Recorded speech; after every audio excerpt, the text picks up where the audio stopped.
around 74, I believe, or 75, because I think he started the year after he retired, and I know that was 74. Again, I'm a little young to remember that, but certainly I remember a number of years, the two of them working together, and really worked well, much like Paul Carey and Ernie Harwell did, for sure, on the radio at that time. Kind of interesting how he was as a color commentator. I mean, he was very, very respectful of the older players such as Ted Williams, Mickey Mantle, and the like. However, at times he got to be quite critical of some of the younger players, which was kind of interesting. I mean, not the only one like that, but that's one thing that I thought was really interesting. However, I do admire him when Sparky Anderson moved Kirk Gibson to right field in 1984.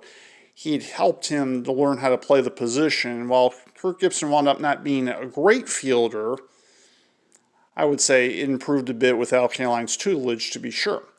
And that no doubt played a significant role, especially for those of you who recall the relay throw that he made from the right field corner at Jack Murphy Stadium in Game 1 of the '84 World Series, which helped the Tigers to win that game and eventually the series in 5 games. In his later years, from what I've heard, Al Kaline enjoyed golfing more so in Florida, especially after his playing days were over. But, he just had a love for life that I think all of us would like to have, for sure. It's a hell of a guy, no question. I mean, how many players do you know end up being Hall of Fame players? He ought to be in the Hall of Fame as a broadcaster, as far as I'm concerned. And there just aren't too many like that. I mean, Phil Rizzuto, I would say, would fall into that category. George Kell is in as a broadcaster, but not as a player. And there aren't too many more I can think of offhand. I mean, he may be he and Phil Rizzuto might be the only two. But in any event,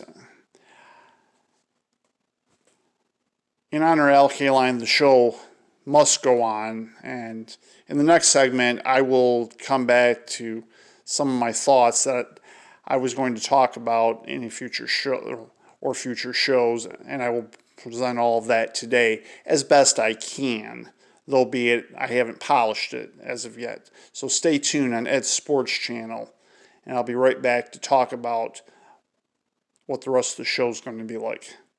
Thank you.